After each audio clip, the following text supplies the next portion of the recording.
Welcome back. I don't even know what episode it is. What is it, 10 or 9? This is 9. It's 9? I thought it was 10. Dang, it's 9. Nah, it's 9. Rodney says, he said it's 9. Welcome to episode 9 of The Resurgence. As my hand closes into a mighty fist. I would like to welcome everybody today. We have another amazing show to bring to you. I wish y'all could see some of the behind the scenes, because before we even get on camera, we always break bread. That's a tradition for us. We gather around, we research politics, geography, and things of that nature. Gladiator 2. Can we talk about Gladiator 2 right now, bro? So we're not going to give any spoilers because obviously it came out this weekend. But just know the movie may loosely be based on my life. But it's an amazing film of triumph and adversity and greatness. It's Denzel Washington is probably, other than myself, right? I'm going to say that Denzel Washington is probably one of the best actors of all time. Denzel Washington is, go see this movie. Please. Yeah. Go see. So Gladiator 1, which is obviously epic. It's dope. Fire. Gladiator 2, go see this movie. I can't say Denzel just, it's Denzel, bro. What do y'all want from me? Can we get it? What do y'all want me to say? It's Denzel. Princess. This one gets a definite thumbs up. First off, let me just let him live. And as he said the other day, when you actually have a movie that features Denzel Washington, we don't even call it by its actual title. Facts. We call it the new Denzel movie. Facts. Denzel absolutely owns Gladiator 2. No disrespect to the other actors. Everybody did their thing, man. Pedro Pascal, that's my guy. Mm-hmm. Connie Nielsen, a.k.a. the white Beyonce, in the face. Come on. Face. She look like Beyonce in the face to me. Oh, my God. You know what I'm saying? But the action sequences, when they do a sequel to a movie like this, I'm kind of like, oh, Lord, please. They absolutely delivered. Fire. Everything fire, man. Gladiator 2, fire, bro. Please, go see that. I feel like I was supposed to be in that, though. Because I'm going to need every robe Denzel had on. I feel like I need all of the robes he had on. Well, if we could get the robes for... send me the robes. Donate the robes to the Resurgence. Also, too, if the movie is loosely based on his life, he is only 30 years old. Somehow, though. Only somehow. 30. Set in Rome. Ancient Rome. 30 years old, man. 30 years old. Now figure it out. Do the math. I'm not doing your homework for you. Do the math yourself, bro. So my thing is this. That happened. That did happen. What else happened? And we just give y'all a little catch up. Kendrick Lamar. What is going on? And let me just say this. Kendrick Lamar drops an album. Ice Cube drops an album the same day. And I was like, man, I wish they had did it like a week apart. Because Kendrick's album is like everybody's just talking. It's crazy. Like I've only heard one song. Chucky is the one who's responsible for letting me hear all new music. Let's put that out there. All right. I heard one song. And he sampled Tupac's Made Niggas, which that song changed my life when that came out. I was just I was in a place when Pac made that. You know what I'm saying? First off, shout out to Chucky. Man, I was like, probably 12. You had to be in the playfield when that. Man, I had to be like a baby, man. I was like not even barely born. But when I heard it on YouTube, it was like familiar. It was like so familiar to me that I wasn't so really. Crazy, man. Yeah, it's crazy, though. My God. So I used to hear that a lot in college, man. I used to hear that a lot in college. Really? Every mixtape, he had it. Side tapes, he had it. Every album, he had it. Poster, article, he had it.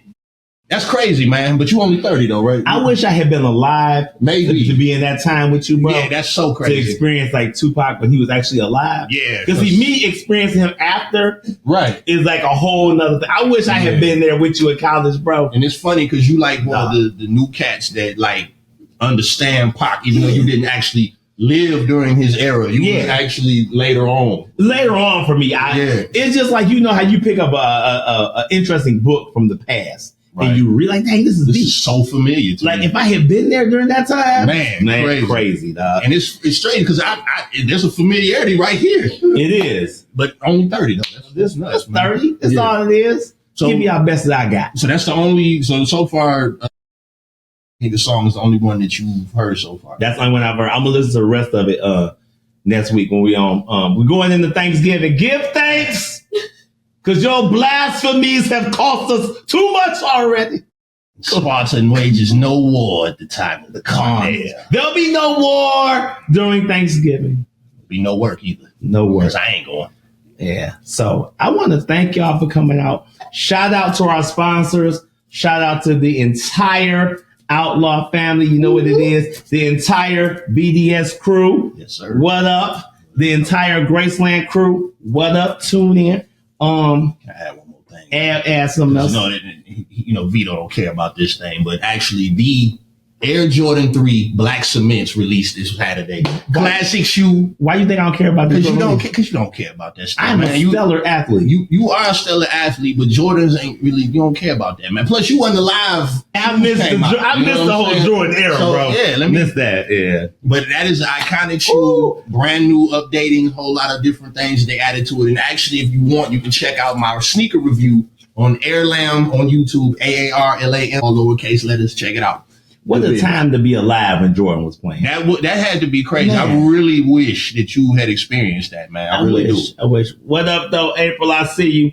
I wish I had been here for the Jordan time. Yeah, that's crazy. I'll do my best to try to recreate it for you at some point, man. You know what I'm saying? I appreciate that. I would like to bring a special guest to the people today. All right. You know, it's always an amazing time when you can bring somebody who's truly connected, somebody you've actually kicked it with, and somebody that's really just on the grind. You know what I'm saying? Like, it's a moment. Yeah. So I just feel like now is the time, brother. Now is the time. We're going to have a time. I'm going to behave this episode. My blasphemy. I promise the audience of America, I promise you I'm going to behave on this episode. See my hands are folded? You see that? That's I'm going to be good. I'm not going to cause any problems.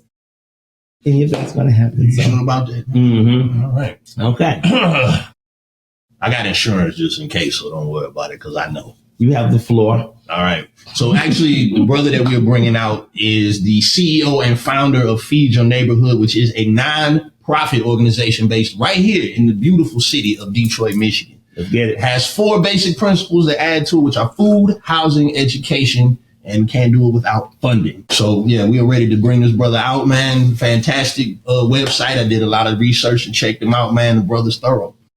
You know, I would also like to add to that. What would you like to add? From the book of Krypton. As we read, because, you know, when we have special together, I have to bring out the book. Right. It's episode 9. Ladies and gentlemen, gather around as we embark on this journey. Our next guest is none other than Mr. E.J. Haralson, co-founder, executive director of Feed Your Neighborhood, the best food distribution in Michigan, gifting garments, creating access, and reducing homelessness amongst the people. With 3,500 families a month in the great city of Detroit, this young man's tireless dedication and resolve has granted him seats amongst kings and nobles alike, demonstrating to all that you must be of the people to be for the people. A great philosopher, Tupac Shakur, once said, if you're not giving directly to the people, then your giving may be lost in the bureaucracy and red tape of the system. We bring to you a champion that has navigated through the abyss and tyranny and made his way to the resurgence. I bring to you none other than him himself today. Let's give him a round of applause. Come on. You know, I tend to write sometimes in my journaling time. I find myself. So like Shakespeare right there. You know, I find myself, EJ, in the midst of writing amongst tyranny of men, you know. Hey, man, I love that. You know? The whole show. That whole show. That was epic, wasn't it? Yes. Yeah. From the book of Krypton, as we read. Greatest introduction I've ever received. I appreciate that, brother. How you feeling, man? Let's talk about it. Welcome to the resurgence. I'm feeling real good, man. Thank you for allowing me to be here. It's just a blessing to be able to have, like you said, somebody that I know to think that I'm good enough to be on that show. You could have anybody else's guest on the show. So I really appreciate you saying the work I do and being like, we got more questions for you. Tons of questions. Cool. That's cool for you. Yeah. That's cool. And we're going to ask all the questions. Do it. Please. And we are super hyped to have you here, bro. So that means a lot to us equally. You know what I'm saying?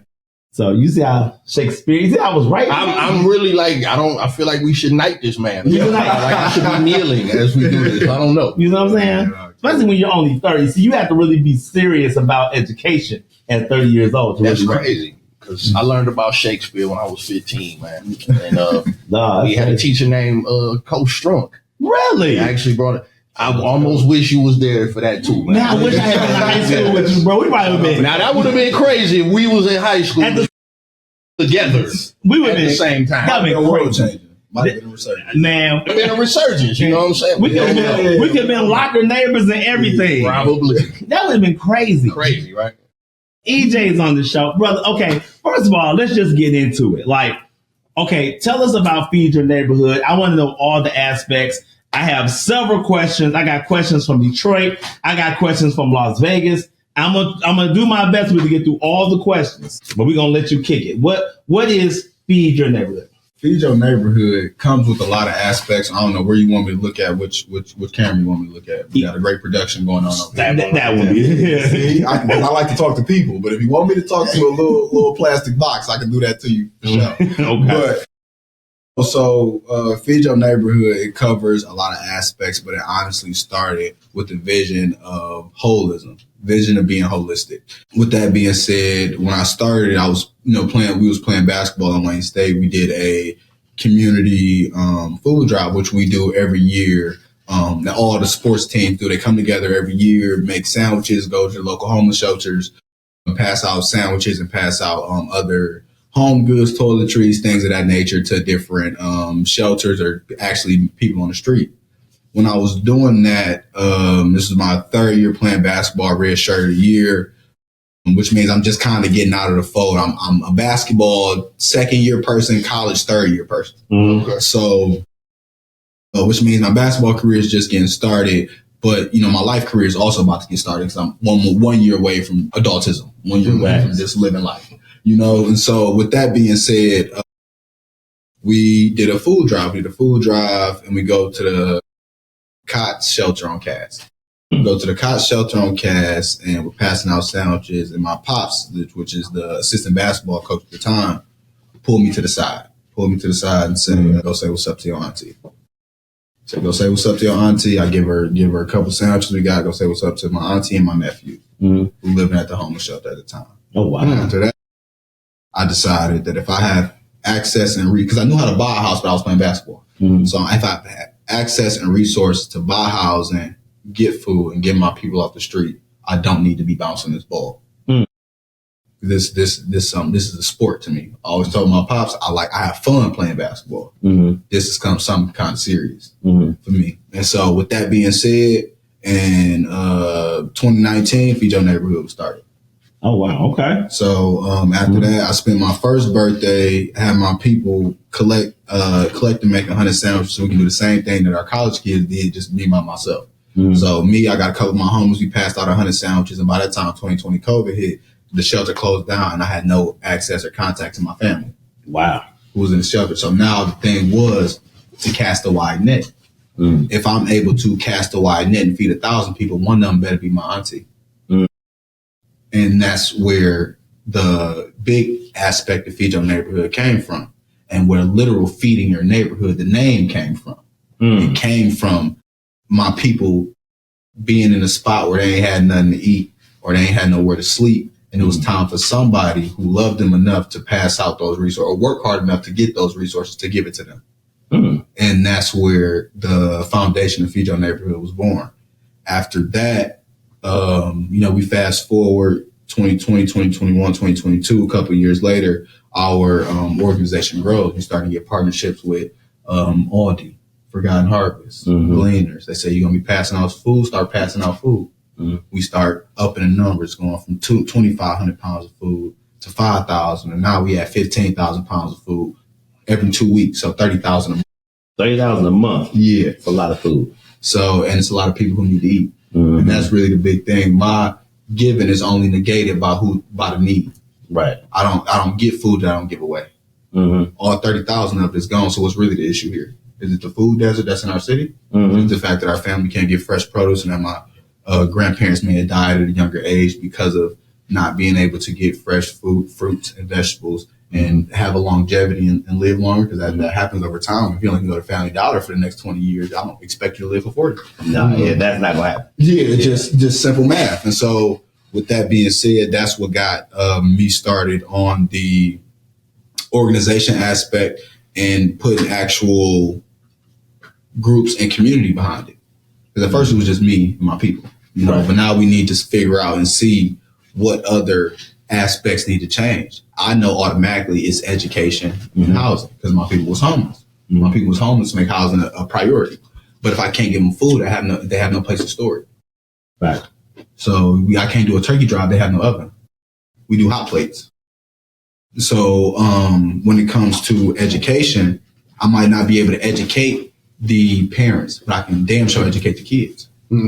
It's programs and incentives in place for inner city kids, especially with low rate of income, to go to college for free in the state of Michigan. Mm-hmm. To go to a four-year university if you have a 2.5 GPA, any 4-year you want to in the state, and some in Ohio. True. So let me ask a question. I'm sorry, I didn't want to interject. No, it's powerful stuff right here. So, man, just if you could walk me through like the first step-by-step process that you took during that first year, just to get everything going, like who you talked to, what was the moves you made, like map out, if you can condense it. Yeah. Map out what was your actual game plan to get that started. Well, first things, I guess, a little quick backstory to how I condensed it and mapped it is I always knew how to create a business. Started LLC. I knew I didn't have any problem with messing with the Wayne County systems or the Michigan government. Mm-hmm. So I started Feed Your Neighborhood myself, turned it from an LLC to an S Corp, and turned it from S Corp to a nonprofit. It's a nonprofit corporation right now. Okay, so now it's a nonprofit. It's a nonprofit corporation. Yeah. All right. And so, but we operate under two fronts. And I'm saying that to say I used to have a business during the pandemic on creating businesses for individuals. I started over 50 small businesses. Mm-hmm. And so with that was the basis of me starting my own business, but I only knew how to do it in an LLC. So that's the first thing I did was create an LLC for Feed Your Neighborhood Feed Your Neighborhood LLC. And that was my first thing, but everything that we did was off nonprofit factors. Mm-hmm. So once I realized that I was kind of losing money having an LLC and not a corporation, because a corporation can be taxed different and nonprofits and stuff like that. So I went back to the Michigan Law website and figured out how to transform my LLC to a corporation.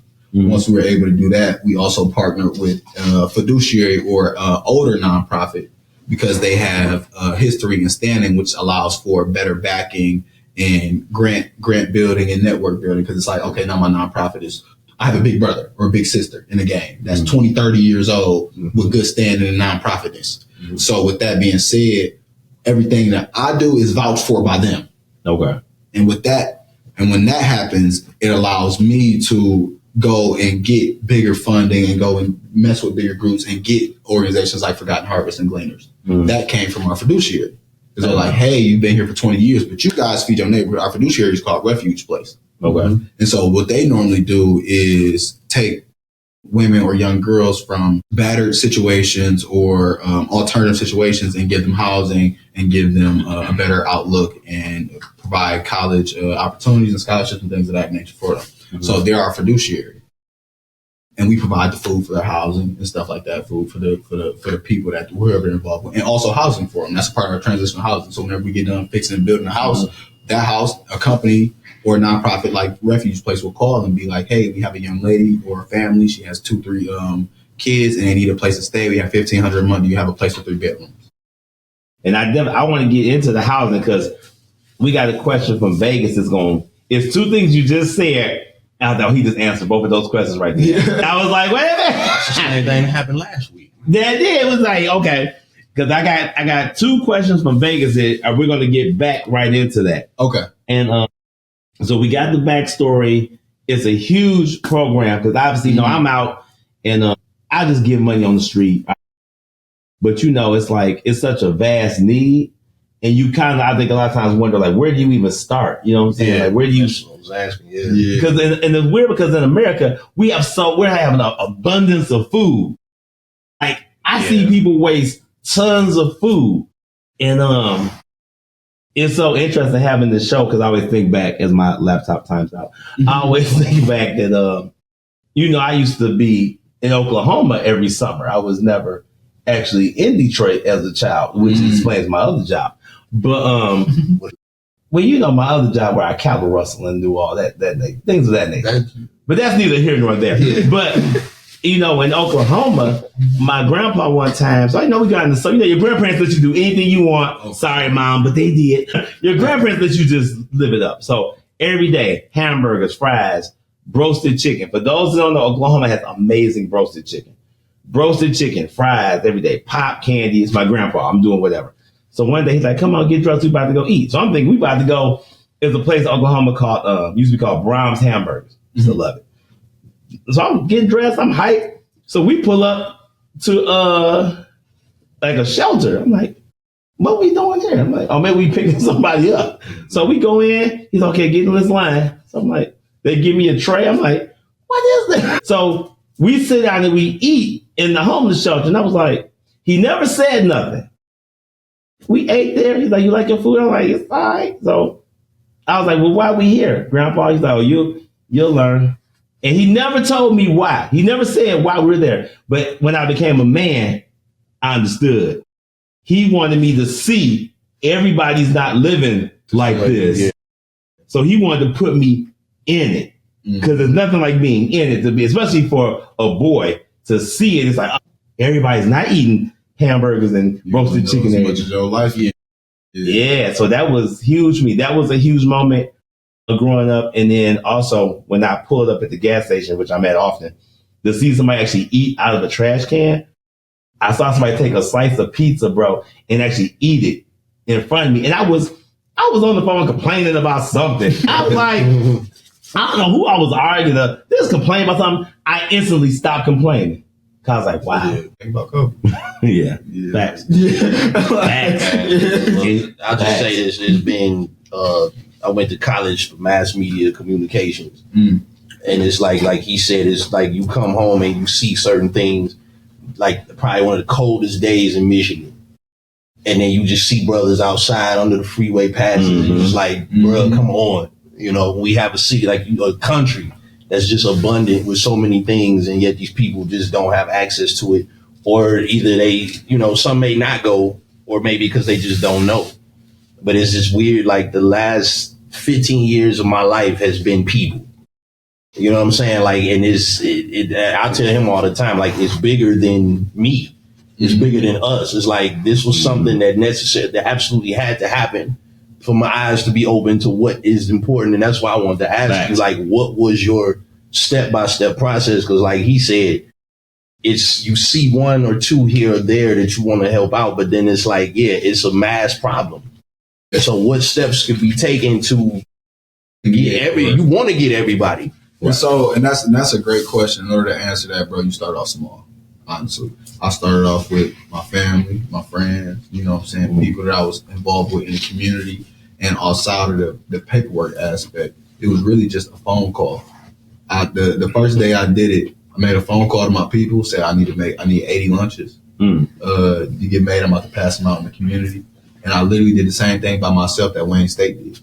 So I went out downtown to the bus station, started passing out sandwiches, went out to, Cox was closed, so the closest, it was a church that had a food distribution, or, you know, a lunch giveaway, and they do it every day. And it was like, today, bro, the van forgot us on the route. We got 75 kids that's hungry, and we ain't got no food for them. And I pulled up with 75 lunches. Oh, wow. And so with that being said, if you just plan to do it, something good's going to happen from it, type of deal. And after that, we was on and popping. We did it once every like 3 months to first start off. Same thing, we make sandwiches, go out to the same spot, do it again. After that, walked in degrees in kinesiology. So I spent a lot, and we got a community garden and started all the stuff we grow. We started giving it out on giveaways at the church. And we started off at the church. And after that, we started, and not, mind you, these partnerships are what we seeded to do. We emailed folks and found folks out to figure out, hey, we're doing this. Could you got something that can help here? Right. You know, and that's always closed mouths don't get fed. So simple question answered. You know, and so all we did was really ask the right people the wrong people the right questions to get us to the right people to ask the right questions. The first person you know might not be the person that's going to answer the question. But be like, I actually know so-and-so who may be able to pick up the phone and answer the question better because I got a relationship. I really don't care about what bro do for work. We just cool friends. Right. And that was honestly how our partnerships started off, developed, and then we end up operating out of a food desert districts, which we were on East Warren, which is pretty much a location that doesn't have a grocery store in a 5 mile. So in that community, they have no, if you don't have a car, if you don't have a good job, can't get no good groceries. Nah, if you can't get the Randall, you can't get to just walking. You both. And so our deal was to be able to provide a free grocery store 2 times a month for individuals who cannot leave their neighborhood. Yeah. Wow. And we start off with all these ones. We got the Gleaners and Forgotten Harvest partnership, and those come together. And that was, like I said, an email to one of the operators at Forgotten Harvest, explaining them what we do, explaining them our back end, our track record. You also very much so keep tabs, especially if you do anything in the nonprofit world, anything where somebody is giving you something. It does 2 things: tell you how much to give them, and let you know legitimizes your work. So if you got a business and you're like, I need y'all to give me 50 backpacks for my school giveaway. I got to see your last school giveaway, and I got to see who you are as a company. Right. You don't give away backpacks, and your last school you gave away 12. I'm not giving you 50. I might just need some backpacks. Yeah, you might just do one backpack. Yeah, like you might be doing that. That's what I'm on. That's how we got started. Because there's the thing too, when you were talking about it and you mentioned Gleaners and Forgotten Harvest. So for again, we're dealing with the mass problem. Yeah.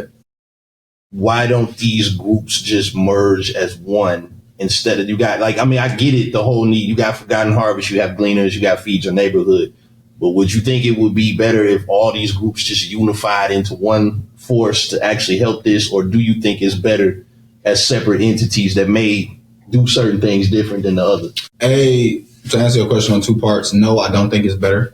And the reason why is because each entity serves its own purpose, and it's up to us as people in community to step in and allow those services to be utilized by us. We're the only people that stopping our services and getting to us. I'm nobody but a black man who went to school, and school don't even matter. Here we go. And so here we go. All I did was ask a question, and they like, shit, this what you doing in your neighborhood? We gonna help you out. And their thing, Forgotten Harvest does grocery store overhead. Gleaners does farming overhead. Oh, okay. So they don't do the same thing. Right. So when we get our food, we may get 500 gallons of milk, 400 cartons of eggs, but also 300 bushels of grains. The grains didn't come from the grocery store. That came from a farmer. Okay. Yeah, we might get last week we got 1,000 pounds was picked from trees. Wow. None of them in bags, none of them. We had to go through the ones that had worms. We had to go through all the apples, sort them out, get them, bag them up, give them up to the people. Okay. Because they come from farms and they come from grocery stores. So they have a job. Yeah. Our job to give it to the people. And I haven't thought about the process. I never thought about the sorting and the, you know what I'm saying? It ain't just pull up with a bag. Here you go. Here you go. You know what I'm saying? What you about to say something, bro? I was going to venture back to that, but I'll make it quick because I know we got more questions coming. So that actually does break it down that each one is a compartment or subsidiary that fills a specific function. That part. So that works. So maybe that is why. But now I guess if you guys are also kind of working cohesively, though, it is because you need those pieces to have my piece. There you go. And that's all I'm trying to say. And more, there's not a lot of my pieces out how there used to be earlier 10, 20, 30, 40 years ago. There used to be more community centers. There used to be more food drives. There used to be more churches that were active. There used to be more youth sports programs and things that were active. These were started by black men and women who had access and standing in their community, not by anybody else. Okay. So we can't ask for anybody else to come back and do something that they never did. They never was around here coaching kids. They never was around here passing out food. They never was around here part of the Black Panther Party. Your black ass was. Right. They just gave you food to the Panthers gave out food. Yeah. Exactly. They're the one who started the welfare. They're the one who started the inner city lunches for free for kids to have for free. That thing is not going to be started with anybody else who don't look like us. You're asking the wrong people for reparations. And you know what's so weird about that, bro? It's like for the last couple episodes, you've been surrounded by stellar athletes as well. Because he's also an athlete. I'm an athlete. Do you ever feel like, bro, like, dang, I'm sitting here with all these athletes, dog. Like, this is amazing. Well, you know I do. You know I work out. You work out like I just literally worked out before I came here. Yeah, that's what's up. I mean, but you know, we athletes. And I played baseball and I played basketball in high school. So reparations. I just want to man. let me read 5. So, like, can you share like a recent success story of initiative that you led in the community? I know you just said that y'all just had stories. How many apples was that? 1,000 pounds. 1,000 pounds. Yeah. Okay. So, like, does that happen? Is that like something that happens a lot? Like, I mean, how is it? What's the process like on a weekly basis? Or am I jumping questions right now? No, that's a good question. So we actually get an invoice from Forgotten Harvest to let us know how many pounds of food and what actual food that we distribute. Okay. Outside of making sure that none of it's canned food, they give us the weight of the food. So if I can go on my phone. I ain't gonna do it right now because it'll mess up the thing. But I know it's around 10 to 12,000 pounds of food. Wow. And this is every 2 weeks. Every 2 weeks. Every 2 weeks. So that answers the question. Like, that's your recent success story right there. Yeah. You know what I'm saying? Wow. So we do 24,000 pounds of food a month. Dang. And feed 3,500 families a month. It's around about 12 to 1,500, 12 to 1,800 families every 2 weeks. Around 400 cars. Each car got at least 2 to 3. It's some of one, but a lot of them have 2, 3, 4 families in them because all you need is a Forgotten Harvest car, and then we give you at least, I want to say it's 60 pounds of food per family, but it turns out to be a little bit more than that depending on the weight of the produce and if we have extras and things of that nature. Right. But yeah, no, that's how that works. Wow. So with such a vast need, how do you prioritize your work? Like, because obviously it's a vast need. Mm-hmm. So like, how do you hone in and prioritize what you're doing? The urgent versus the important. Urgent is food. Yeah. You need food to live. You need food to make sure the kids are stable, all of that. Mm-hmm. So we do that every 2 weeks, regardless of what else we got going on. After that is education, then it's housing. Education is big because there is, one, a lot of resources in our city to provide free education on a higher level. Mm-hmm. And 2, a lack of access to those children to understand how to attain those resources. They know that they might not know that those resources are available, but B, they know that they have a way. They don't know how, but they know they have a way to get out. Yeah. They know they have a way to make something of themselves. They don't know how. It's people around them who did it. You a teacher that I can touch you, I can feel you. Mm-hmm. You a mentor, cool. But how exactly did you do this? How did you do it exactly? Because the exact factor of it is super important for these kids. Mm-hmm. So I watched the video with you and kids and the occupations and what they were studying for. Mm-hmm. So go into that a little bit since education is part of the. Yeah.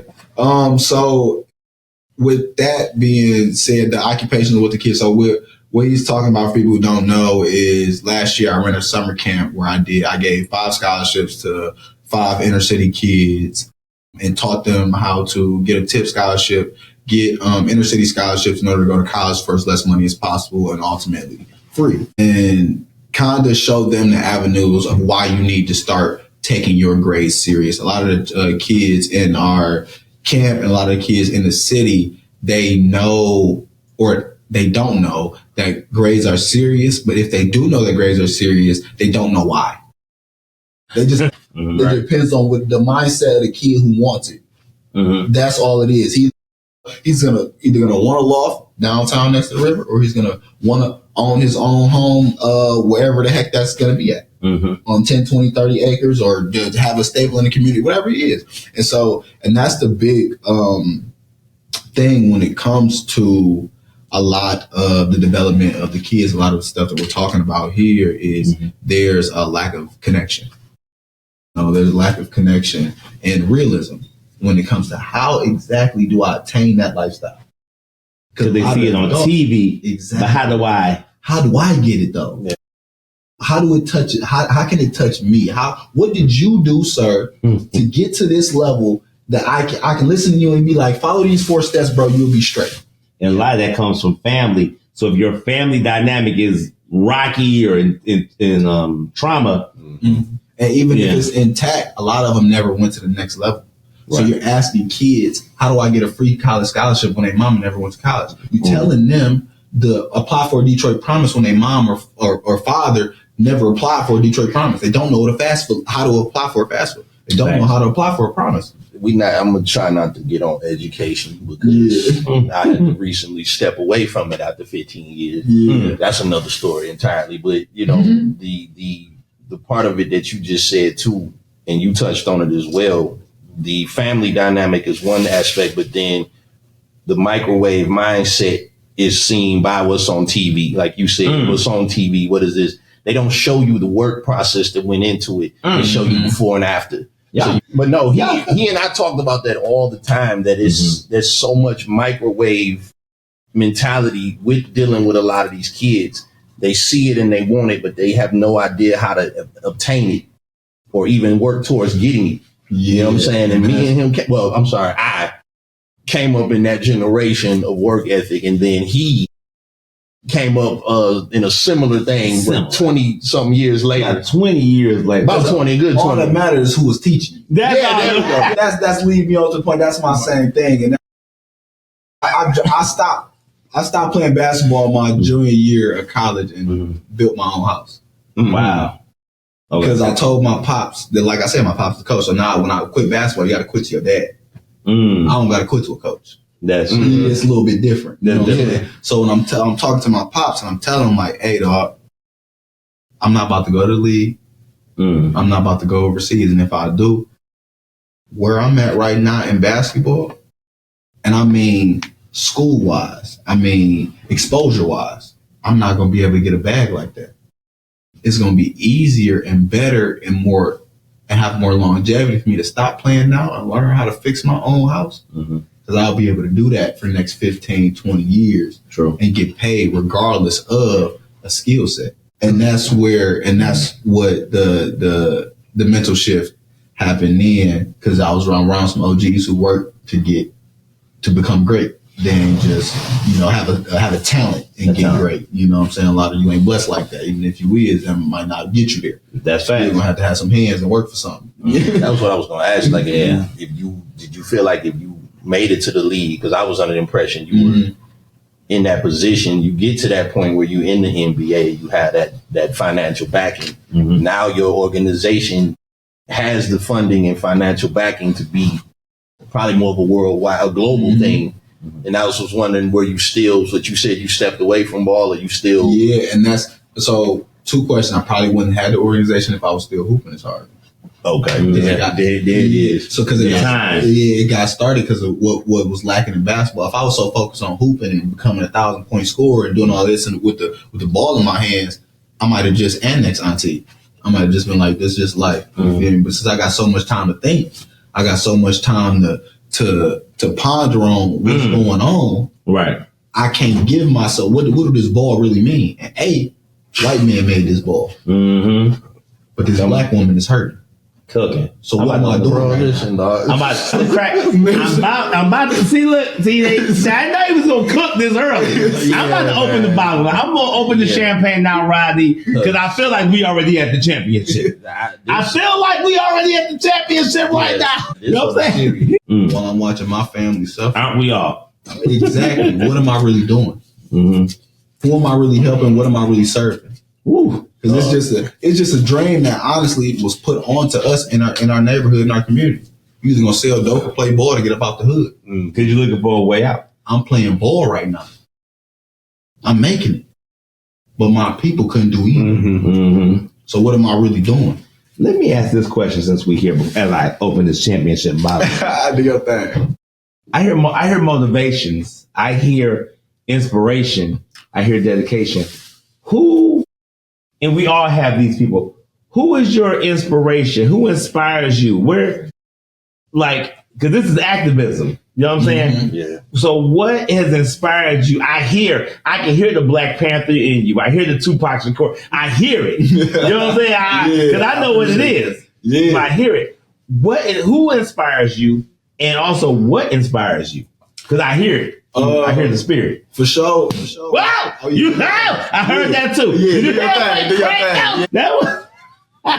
Do your damage. For sure, my family, all my family members come from the South. I know my history back to the 1800s. And with that being said, I know from my Medea Barnes to Medea Haralson, I know the years of slavery. I know the land that they own now, from the 1,000 acres they had to pick, is 1,000 acres that they own in Arkansas and Picayune, Mississippi. I know that because of that, I can fight for this because they was fighting hard for that.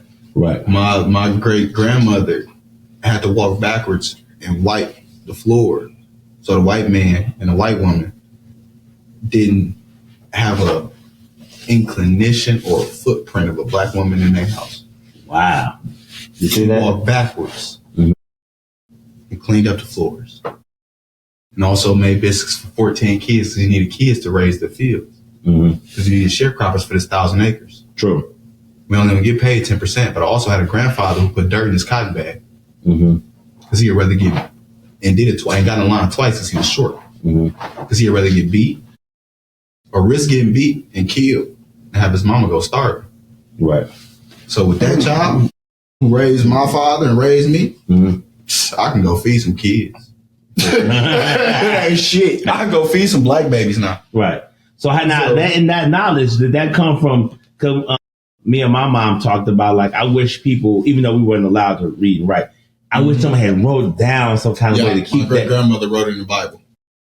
So we found the Bible and it's written in pencil, but we can't really make out who's what. So and they wrote it in pencil because you couldn't write and read stuff. So a lot of our lineage is lost, but it's a blessing for you to have that because you can see. Exactly. You know what I'm saying? Where you come from and where you're going. I always tell people, in order to know where you're going, you got to know where you came from. Come on. Because you just go anywhere. You want to go to Dallas, Miami, Florida, wherever. You just want to go wherever. But once you know, I come from this, that, and the third, I need to either go to where I can affect change or I know where I come from, so I know I have this much power. That's what it was.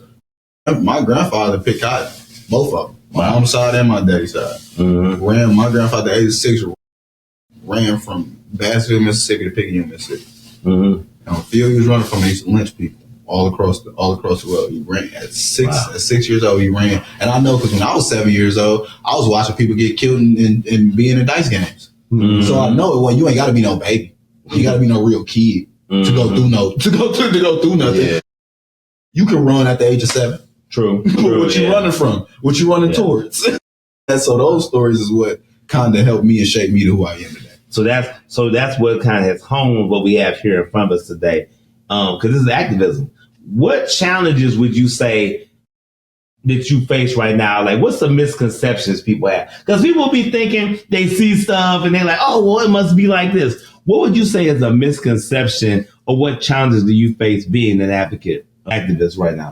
It would be aggression and racial tension. Okay. Because they think both is the same. Okay, come on. And I'm not aggressive. I just take a positive stance on my community, which nobody does. Even for the ball players, artists, rappers, or whatever from our community, they don't necessarily know how or have the access to activate their community. They just know they're from there. It's from there. You're supposed to shout it out and support. Right. You're supposed to do all of that. But do you really understand how to empower the community? No. Exactly. That's a lost art that came from generations before us, that came from people who were trying to change makers and lawmakers and trying to change policies and fight for the right to vote type of deal. Like before that, everything now is not even that serious. It's not that strenuous. So can I ask him this? I was thinking this is one of my questions. I was going to save it for later, but since you tapped into it now, what do you feel needs to happen politically? Since now we might as well go ahead and say Trump administration. What do you feel? My God. What do you feel needs to happen to help your program flourish a bit more? What do you feel like it needs to be? What do they need to do instead of just talking about doing or lying about doing it and they haven't done it? just to get votes. What do you feel needs to be done? Two things. Our community to stop. Please stop depending on somebody else to change your life. There we go. You see that? That's the first and foremost thing. If that angers me. If nothing else angers me. I can't stand to watch a grown man complain about another grown man whose life better than yours. Presidency or not, it's just a man. Just a man. Everything. My favorite saying is anything any man has done has happened in one lifetime, from Genghis Khan to a homeless man on the street. You see the grill? So what are you really doing out here besides wasting your thoughts? I can't expect any presidency or nothing to do anything, because they're too far off from my community. Not from Detroit, Michigan, not from the east side, not from 7 Mile. Never seen nobody get killed. Mm-hmm. So they can't relate to like not on the same page whatsoever. Yeah, for sure. But what I can do for that kid who has been through those things, I can relate. I can stay here and be in a community and make it make sense. And so that's really what the big thing that I kind of differ from national. I do get involved with local politics and city politics. Don't get me twisted. If you're going to be around where I vote, if you're going to be around where I live, you're going to be affected what lights go where and what lines go here for these type of votes and all that stuff. I'm definitely involved. But on the national scale, it's too far out of reach for the kids in my community to benefit or grasp hold of. Now, as an adult, yes, I know policies are bad, policies are good, and things need to change or things don't need to change. Yes, yes or no. But as a community leader and as a advocate for inner city children, I know that it'll be remiss if I focus on that instead of focusing on them, because that shit can't change, and I don't have enough money to talk to bro. Yeah, that's gonna be what it's gonna be. Yeah, whatever he say, I gotta adjust. I know that for a fact. I can complain, I can be mad, I can whatever it is. All I'm gonna do is be making a blog post or tweeting or making a Facebook status, but ain't nothing I'm gonna say gonna help nobody get no better. Yeah. But if I do that, if I take that energy and try to affect change in the black children, so by the time it's time for them to vote, time for them to make change, they understand a little bit better. They make a better decision. Because even though I made a good decision, now it's got nothing to do with the rest of the world.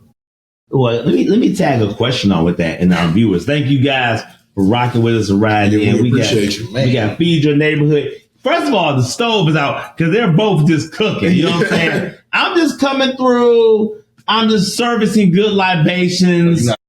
I mean, I'm gonna cook a little bit in a minute. I'm didn't cook with like the last 3 questions. Yeah. But you definitely cook with the introduction. Come on, bro. The introduction was alcohol. Come on, man. I'm just offering you fine champagne from the hills of Manure. You know what I'm saying? A bunch of you can't be there.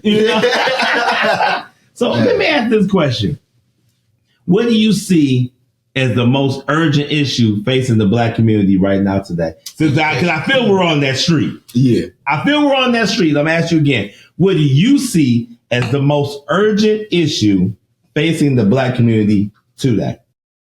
Top of the head, education. Come on. Education. And not from a lack of teacher standpoint, from a lack of students paying attention standpoint. It used to be cool to be smart. It's not cool no more. I'm sorry. Wait. Roll myself. Are you saying that the children have no accountability for their actions in education? Is that what you're saying? Yes, I am. Imagine that.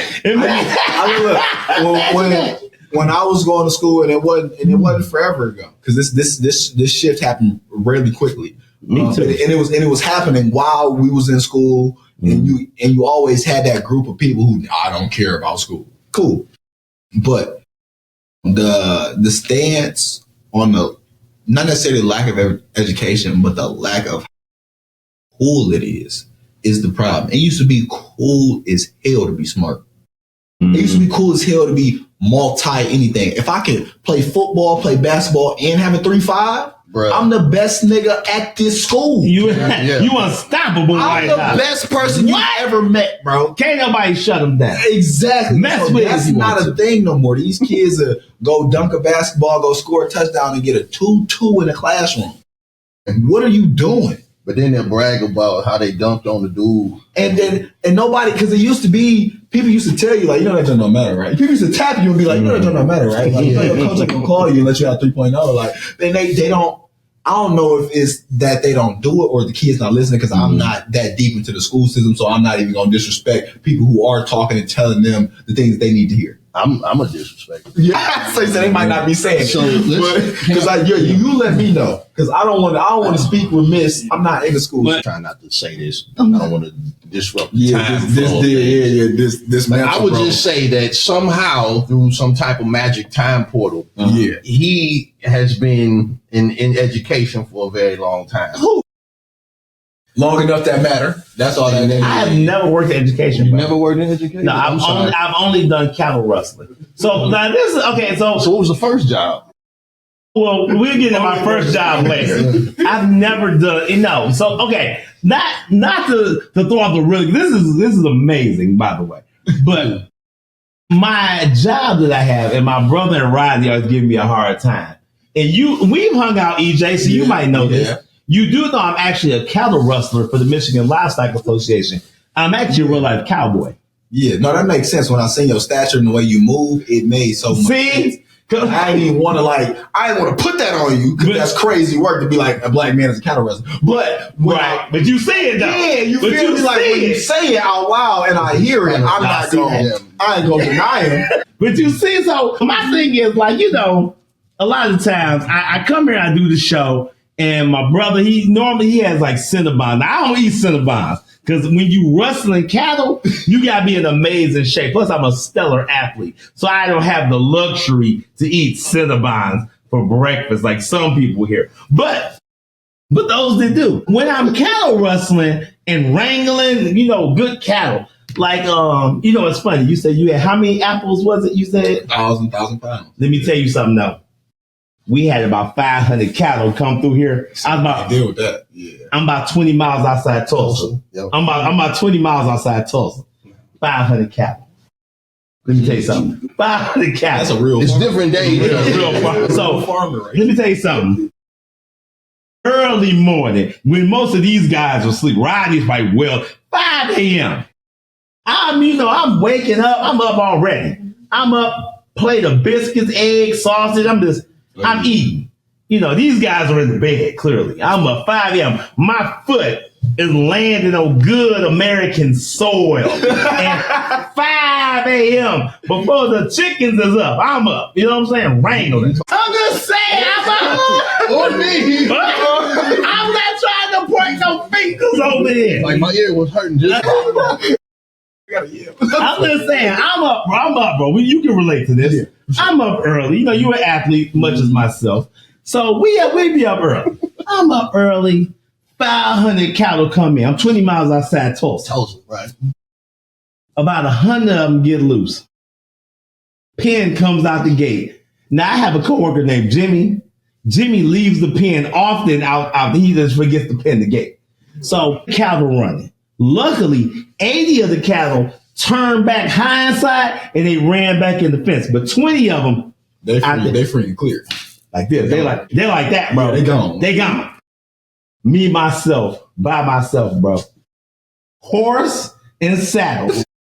This ain't a biscuit. This ain't a biscuit, bro. Time out. Just a quick question. You said you don't eat Cinnabon. No, eat that. But you had a biscuit. And gravy. But that's savory. The other was sweet. Savory, bro. Yeah, the other was sweet. This homemade. This is made in the kitchen. Now, if you had a horse too, are you necessarily by yourself? Well, it's me and the horse, we partners, but it's a horse. It's like a synergy. It's a synergy. So you like become. So 20 of them, they riding free. I'm like, dang, how am I gonna get these cattle back in this fence? Me by myself, bro. Horseback, one rope, one man, and just ride. I get the first one. Last one, man, dig my heels down in, wrangle him in. And by the spirit of God, bro, I think that's what it had to be. Yes, the other cows, they just turned around and they followed him back into the pit. We tried to. Things out, bro.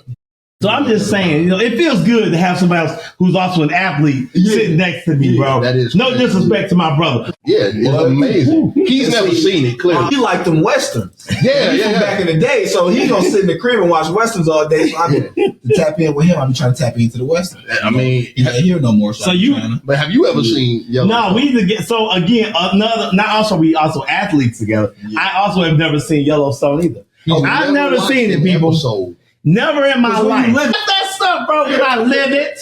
Because I live it. Because I live it, I don't need to watch it. This is why I digress. What just happened? I don't know. Well, I had to talk about what I do. You know what I'm saying? Because everybody else talking about their job. I want to talk about my job. I'm rustling cattle. Yeah. 20 miles outside Tulsa. You know what I'm saying? That's what I do. 100 goodness. I mean, bro. Yeah.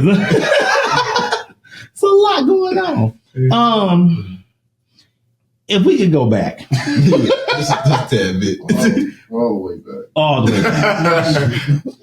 What's one? I don't know why Rodney and Bruce, why are they laughing? Listen, man, go ahead. That's a question, bro.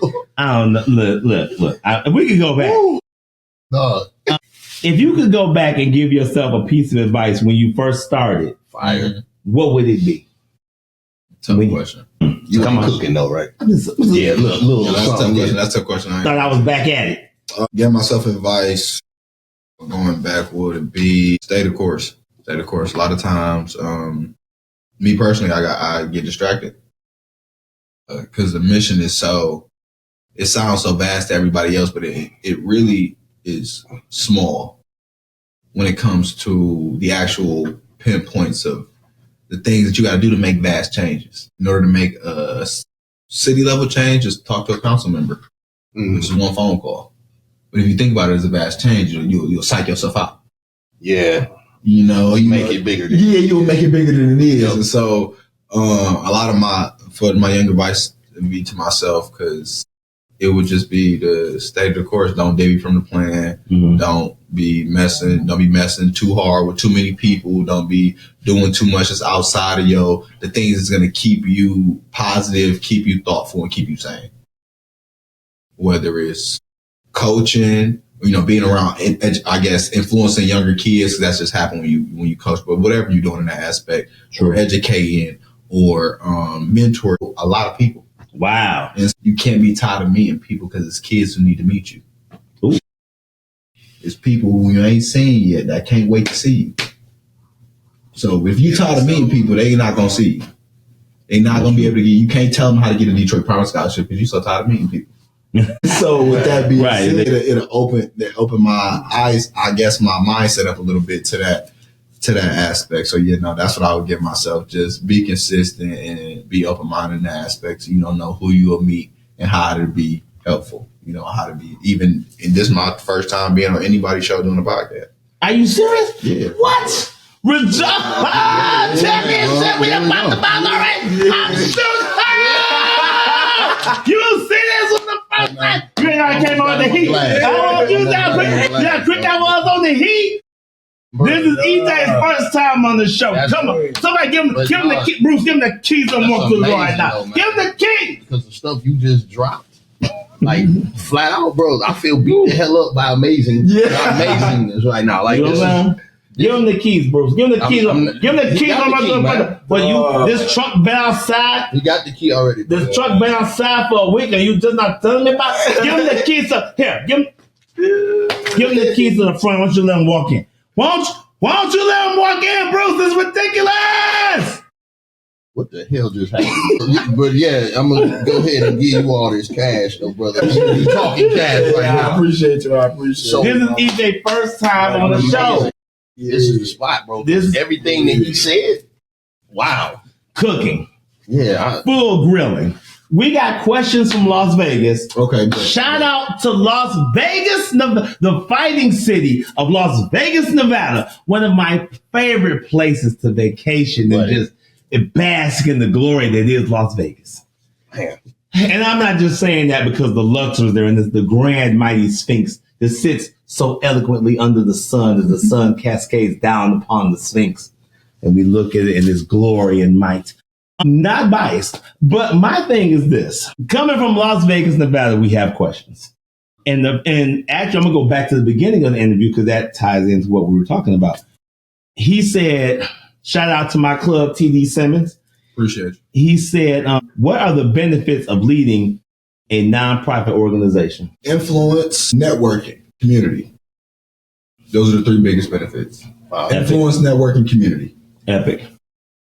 And all three, if you want an explanation, quick explanation, influence is people, I don't think myself as such, but people try to tell me that I'm a public figure because of the things that I'm doing. Sure. You don't think you a public figure? You don't see that? Well, I guess you don't. Yeah, because you in the capacity that you operate in. Yeah, but I can tell you right now, bro. You are. Yeah. I see the light around you, bro. And I can read energy. Yeah. You know, side with my people is probably from New Orleans. I can read energy, bro. I see the light radiating off you, bro. I can read energy very well. I appreciate y'all. Yeah, but that's the big thing. A lot of people with their nonprofits is either too specific, which is hard to get funding because if you're only doing things to help young fathers in inner city, then you might not be able to get the resources for young fathers who are also homeowners in inner city. You're only focusing on this, that, and third.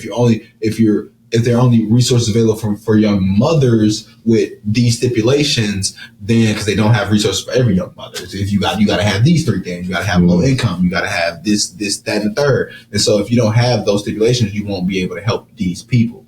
And so just try not to box yourself. If you do start a nonprofit corporation, what we did was, and it's just learning curve. We started at one area. We became more so, like I said, a neighborhood, more than a district, more than a community. My thing was, in order to create access, you have to feed an entire neighborhood. So, what's a neighborhood? It's as big as your community claiming. So if you from Eastside 7 Mile, Eastside 7 Mile is long. Look, it is long. It is very long. The Eastside 7 Mile Street is probably, I might bet you, a little longer than 8 Mile. 8 Mile is just more popular. Yeah. Ooh. Shout out to 8 Mile and 7 Mile. Please believe. I'm assuming you are an Eastside. Yeah, Eastside 7 Mile. Come on.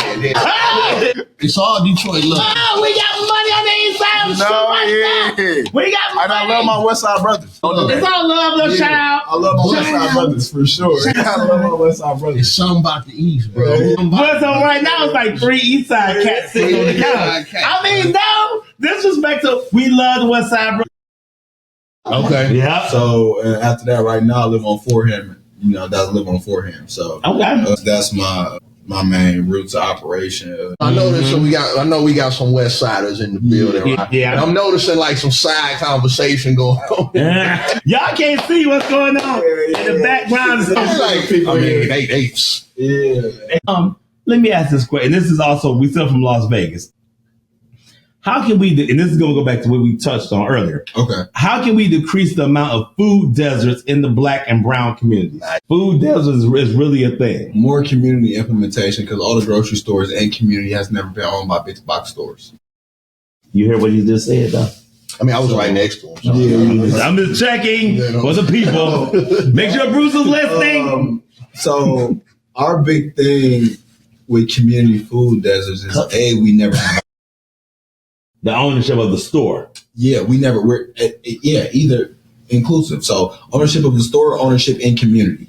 True. Because it'll affect the store. So with that being said, in order to reduce the food deserts, we have to be the one to purposely reduce them. We come from Food Lion. We come from Spartans. We come from Farmer Jack. So you wasn't around then. No, that's for Farmer Jack for my time. Yeah, but I heard these had some amazing honey barbecue chicken. We come from Imperial. Like these are our grocery stores. They're also not Myers, Target, Walmart, Aldi. We always grew up around local grocery stores. We just never owned them things. We never owned them, yeah. And so that's the thing. If you want to be somebody, be the Detroit Food Co-op. If you want to be somebody, be somebody local in the community who's put community members together in order to create a storefront that I have community involvement. Even I go shop at Detroit Co-op all the time just because they have local farmers and produce in there and stores in there that's from local people. And I had to send this shout out to Amber Navran from Moonchild, man. I don't know if you listen to Moonchild's R&B group. No, I need to. But when Amber and when Moonchild came to Detroit and did their concert, man, that was like the first thing they did. They went into the communities and they went to help out with gleaners and Forgotten Harvest. They held a whole thing to get everybody to get involved in the community. So I would say if you do get a chance, I'll give you their information if you want to check them out, because I know they'll probably be back in Detroit soon. Yeah, I definitely do. That would be something, because you say you're not a public figure, brother, but I beg to differ. Hey, y'all, I appreciate what you're doing right now. And he said you're an activist, and I would add to that and say you are a trend-setting activist, because you actually see the problem and you went in and immediately acted. And not only did you act, you had the plan in place to get it done. Yeah. To do stuff that a lot of people see it and they feel, well, how am I going to do this? I want to do it. But now you actually just went right in, had a plan in place and executed. That's exceptional. I appreciate you, bro. And I appreciate you for them words, man. 'Cause that mean a lot. And it wasn't difficult to do, but it wasn't easy to do either. I'm not going to say it's impossible. It's harder to go to the NBA than do the shit I did. Yeah. You know what I'm saying? But that's the only dreams we get. It's either be the drug man or be the NBA man. Yeah. Unfortunately. Yeah, you know. So. What would you like to see feed your neighborhood 5 years from now? What's the vision? 5 years from now, I'll be exceptional in the realm of youth development and housing. So I want us to be, my 5-year goal is for us as an organization to have 100 houses and 100 kids on scholarship that we divvied out to the community. And so how it works is sell a house, put a kid on scholarship. So if you sell a house for low income and allow that family to utilize, let's just say we do a land contract for $80,000, which we would do for $800 a month, $8,000 a year for 10 years. We would do that, have that $8,000, split it in half, and $40,000 be on their kid's scholarship. They would keep $40,000, but after 10 years they own their home.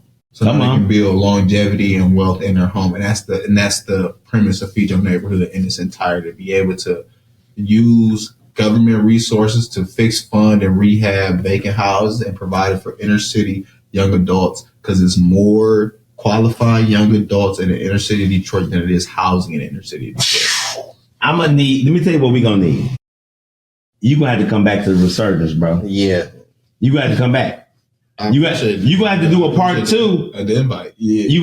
You're going to have to do a part 2. Matter of fact, I'm almost willing to say, let's just draw up a contract for him. Sign your contract. Any other podcast except this one. Because this is powerful here, bro. I got to drop 3 more. I got to drop 3 questions. I'm Do your thing. I got to, because you got to give us the part 2, bro. So let me see. What obstacles does Feed Your Neighborhood face right now? Right now, it ain't nothing we can't get around, because it's just a mentality we carry. But the initial obstacles for any nonprofit, or especially for Feed Your Neighborhood, would be funding, manpower, and operational or infrastructure, which is operational help. Yeah, that's essentially all infrastructure is. And our biggest thing first, it was a mental on fundraising. And what I mean by that is we, as an organization or as a group of people, before we got into an organization, was more so behind the auspices of we will pay this tithes, use a white man dollars to supply for the black. You know what I'm saying? I do my 10% instead of going to church. I put my 10% in the hood, right? Essentially. And so, with that being said, we missing out on the under 90. I'm not saying put 100% into the hood and leave yourself broke, but I'm saying if you get $1 million to fund your hood, give yourself 10%. Wow. And that's the difference. You know what I'm saying? We can unify, because we all are individuals, and we can come together like other cultures. I think that's one thing. Not to get on my soapbox, but I'm about to. I'm getting on the soapbox. Please don't get on the soapbox. Get on the soapbox. Yeah, get on the soapbox. Bro. I mean, other cultures all work together, and they build and put their money together. Then they get one store, then they get another store, then they get another, and it's just like other cultures work together, but we're so adamantly working against each other, even within organizations. Even within crews, it's not an abstract thing to say that. No. It may be inappropriate to say on a public forum, but it's true. We're not working together collectively for a goal. And I think sometimes we put ourselves above the actual goal. With that question. So, I mean, so okay, now we're getting into our thing here. Yeah. So would you ask that question, would you say that it's because of pride and ego, or would you think it's based off of scarcity or the belief of scarcity? You know what I'm saying? Like, you and I both know we know what's out there. Right. So we know that there's no real need to be competitive if we know there's a common goal and we both after that. Mm-hmm. We see this thing, we could split it this way. And I have my portion. Right. We can actually combine what we have and make more damage done doing it that way. Mm-hmm. But because we have this perception of it's scarce out here, this person can take mine, this and this. So I'm going to hold on to it real tightly.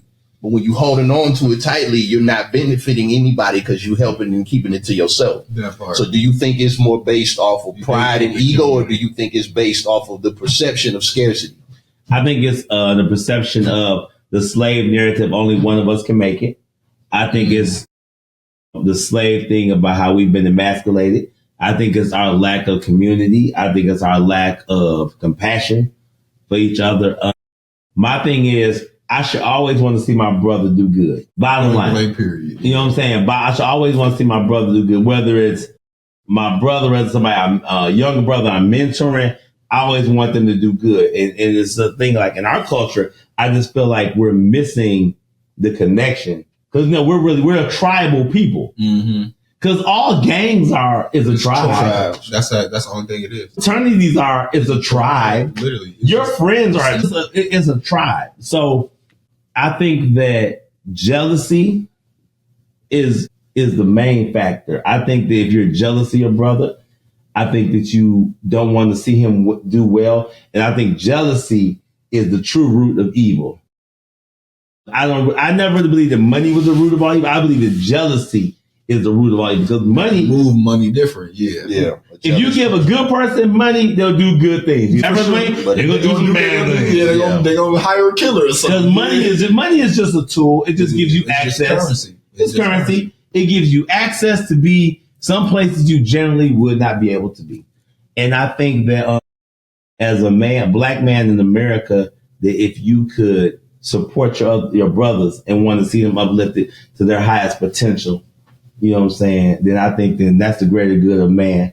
I think that's Jesus' goal, you know what I'm saying, to uplift the people. You're not cooking though, right? Am I not cooking? You said you weren't cooking, bro. I'm not cooking now, bro. I'm not cooking. But the stove is on. And actually, I'm going to refer you to somebody because me and this lady had a conversation about that very thing. We were not arguing. We were talking about politics. Okay. And the thing that we were saying was, how do we get back to that? And what he just said was exactly the answer. We have lost the village. In our culture, for sure, we've lost the village. Because in the village, there's not a concern about money and status because everybody's fulfilling a purpose. It's a barter system as opposed to 10% of this, interest on this, money on this. Yeah. You wake up each day, you serve a purpose. So in his case, he wakes up every single day. He out there rustling cattle. So we already know we got to go holler at him. Now, of course, he's 20 miles outside of Tulsa. We in Michigan. So that's a whole big travel thing there. For sure. But he coming through with the cows. So we know we straight on that. And I don't have to charge my brother $5 billion to go down there and get it because I'm the one providing the branding materials or I'm providing the stables or whatever.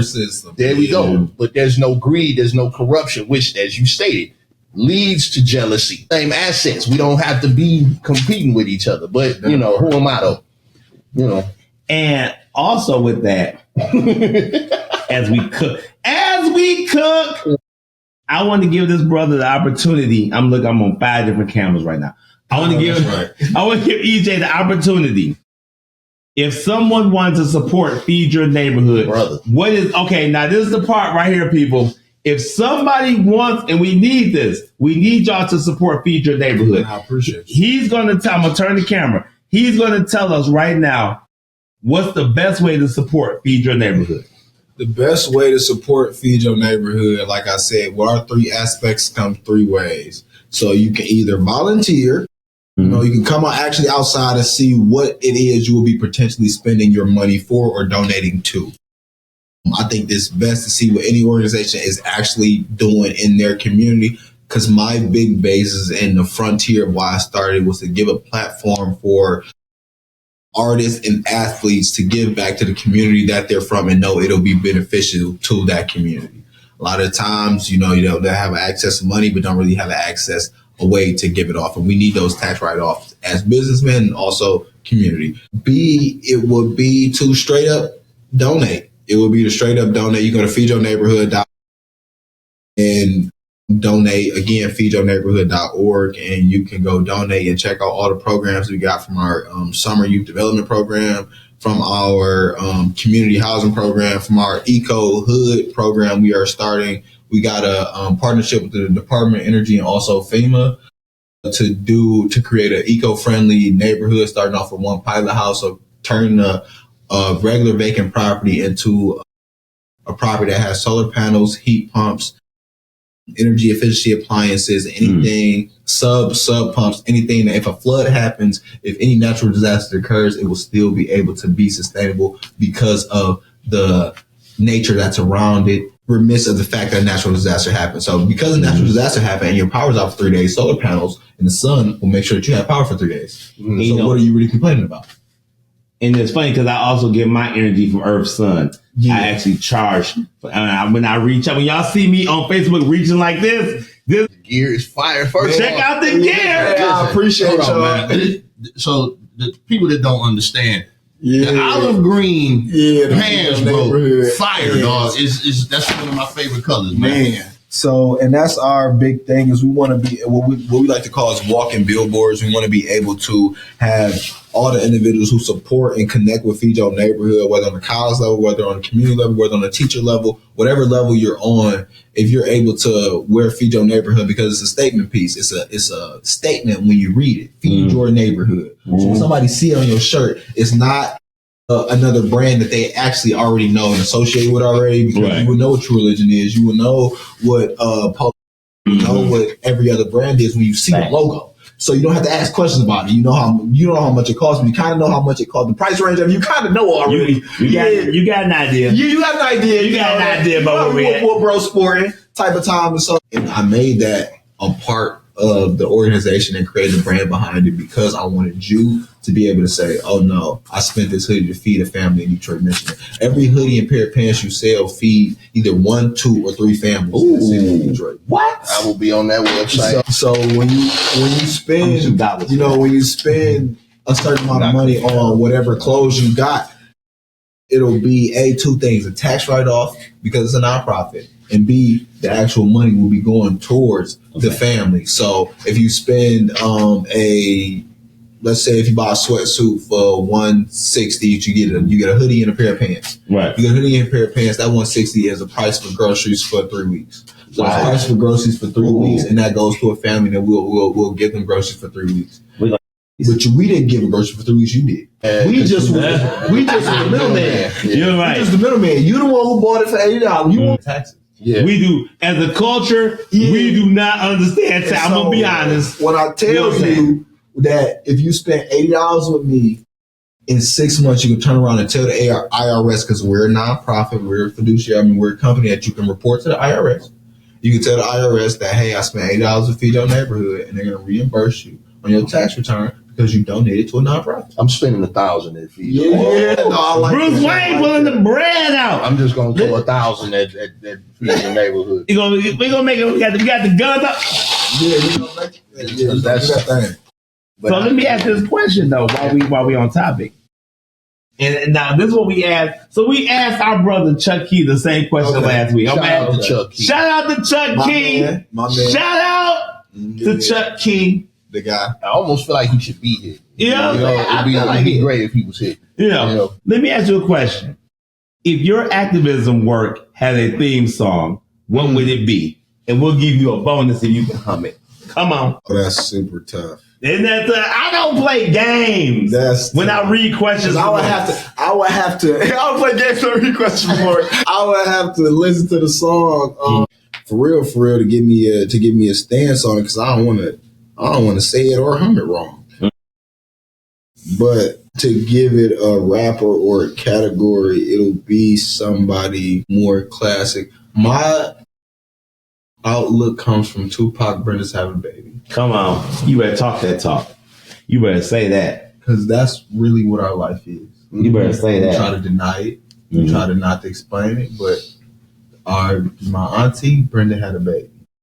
Yo, grandmama, Brenda had a baby. Mm-hmm. Yo, auntie, Brenda had a baby. Mm-hmm. So when you hear a story like that and you hear the realism behind it, outside of my people being, my OG was heavy into Tupac because it really resonated with him growing up, growing up poor in the inner city, having to use kerosene heaters and not having to wear the same clothes every day. And so that was the type of fight he instilled in me. I can't make you rich, but I can damn sure make sure you work hard enough to not be poor. Come on. Yeah. It's two different things. I don't know if this work ethic gonna get you money, my guy. Don't include me on that. I'm not gonna make you a millionaire, nigga. I ain't never been one, so I can't tell you something I ain't never been. I can't teach you about something I ain't never did.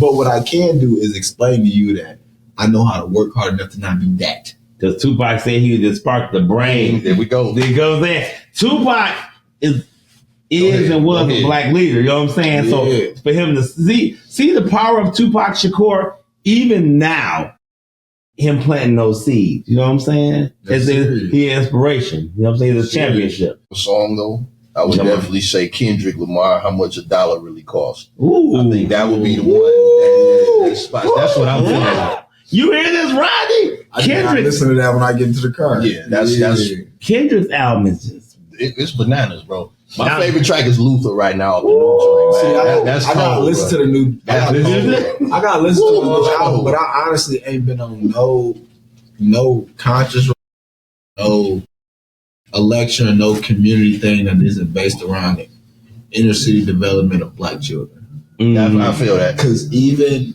my homie explained it best to me. He always tell me this, which keeps me going. He said, "You do more to your hood than any conscious rapper." Yeah, because all they do is consciously rap. Right. I ain't never seen them outside.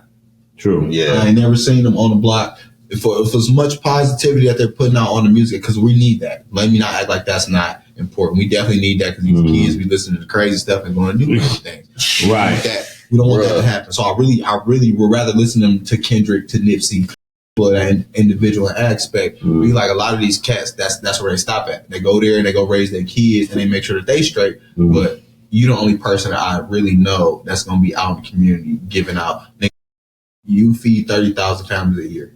It's crazy. The footwork is crazy. And that's what you telling me. I'm like, I guess you're right. Because I just be living in my skin doing what I'm doing. Be like, bro, if Kendrick did that, he wouldn't stop talking shit.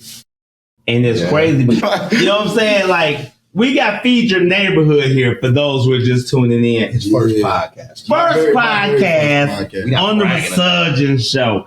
And it's funny, bro. You talk about rituals, you talk about passions, and obviously a passion of mine is cattle rustling because I am a cowboy for the Michigan Livestock Association. But I have other passions as well. I have other ambitions as well. You need to. You got to be well versed. I got to be well versed in that. Let me ask you a question. I see you came in. You got the beard. Yeah. Who your barber, bro?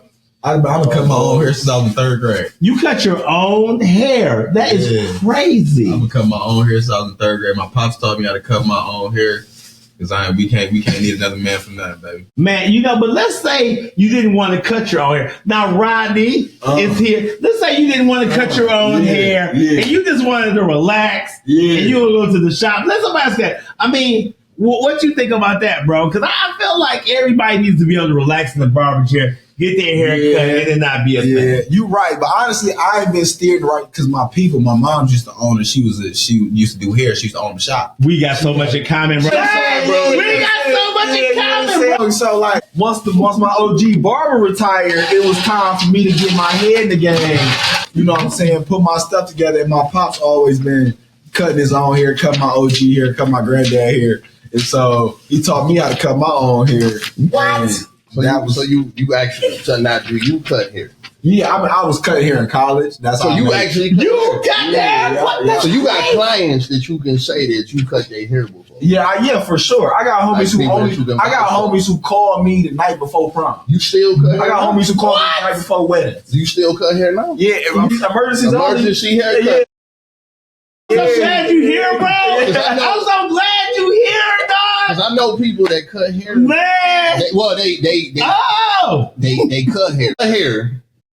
But they don't have like clients or like pictures of the hairs they cut. So you supposed to just trust that they cut hair. And that's not like, you know how you go to the barbershop first time and they like, you go to the cool barber, the cold barber. You like, dog. You like, nah, I can't get you, but my man over there. He sitting in the chair long with nobody in it. Let me say something, bro.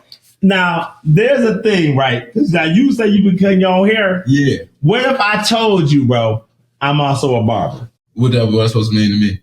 What that means to you is, brother, if you want to don't want to cut your own hair, I got you. Yeah, no, that's valid. But see, this is, and I think because Rodney and Bruce, I think that the problem was they didn't know I'm actually a super clean barber. So like what I do, I do, bro, I got the 90 proof alcohol, I get the spray going, bro, and I clean you with the spray, and I can cut your hair, dog. But see, the only difference is.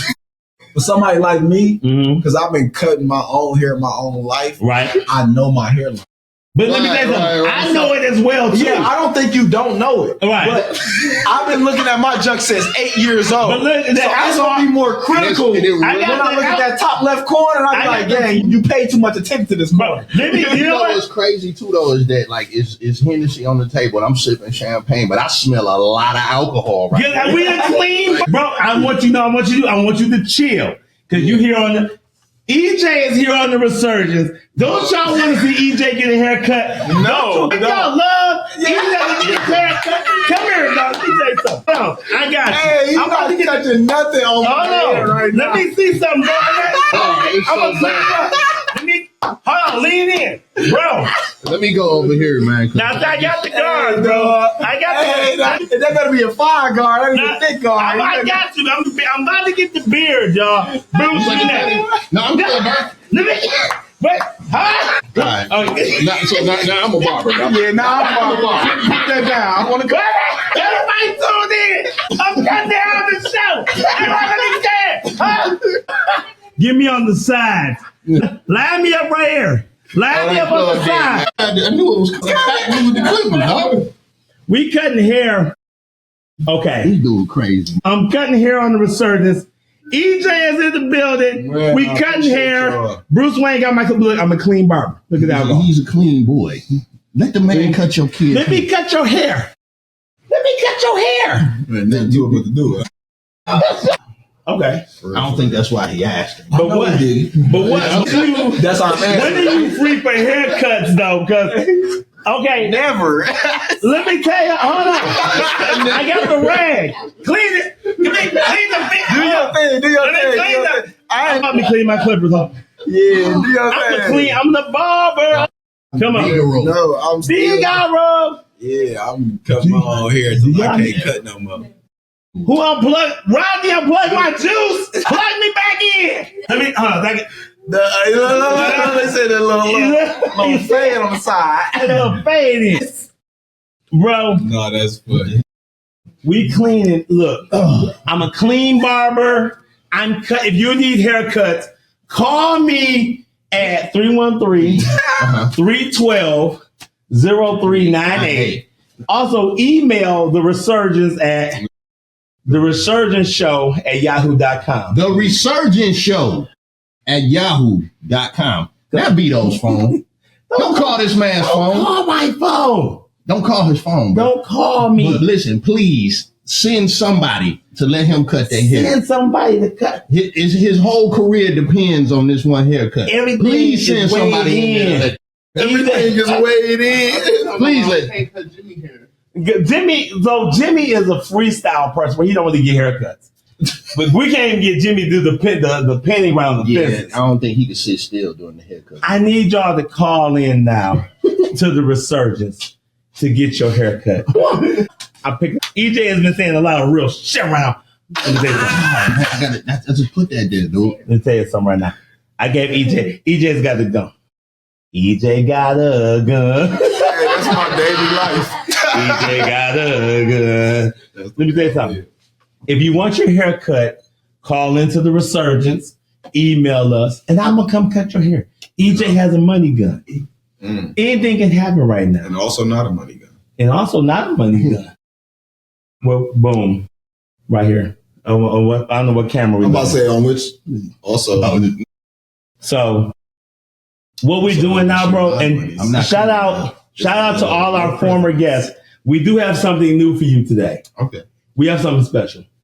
So we now have a book, which is from Shine. Shout out to Shinola for the book. Shout out to Shinola. We have a book now. We're going to have all our guests sign a special page with a message in our book for the Resurgence. Okay, I can do that. Okay, I appreciate that, bro. Okay, we're going to give you your own page. EJ's getting his own page in the book.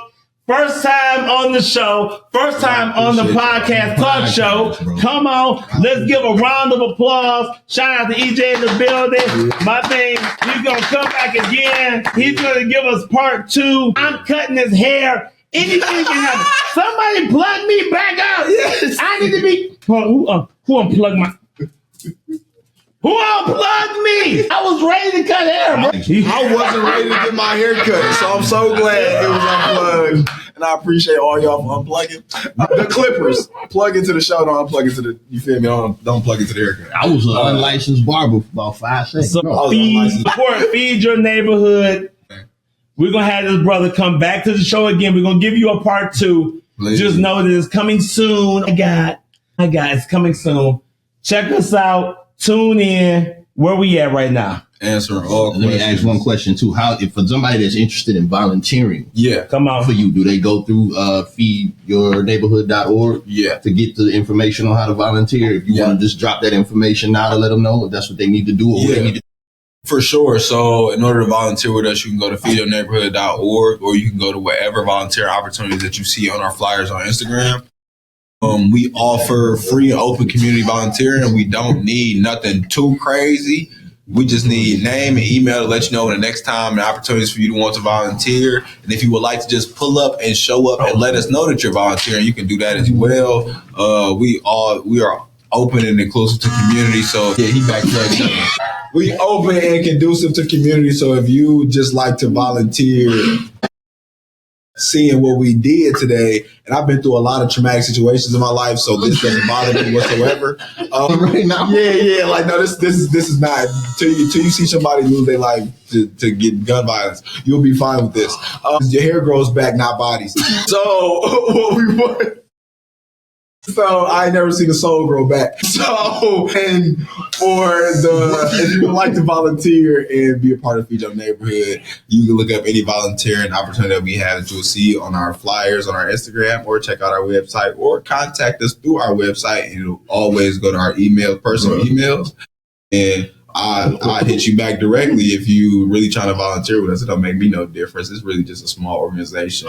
We got a couple interns, got a couple, you feel me, people doing community service hours, making sure they don't get locked up. We regular individuals in our community. You know what? I think I'm a barber right now, man.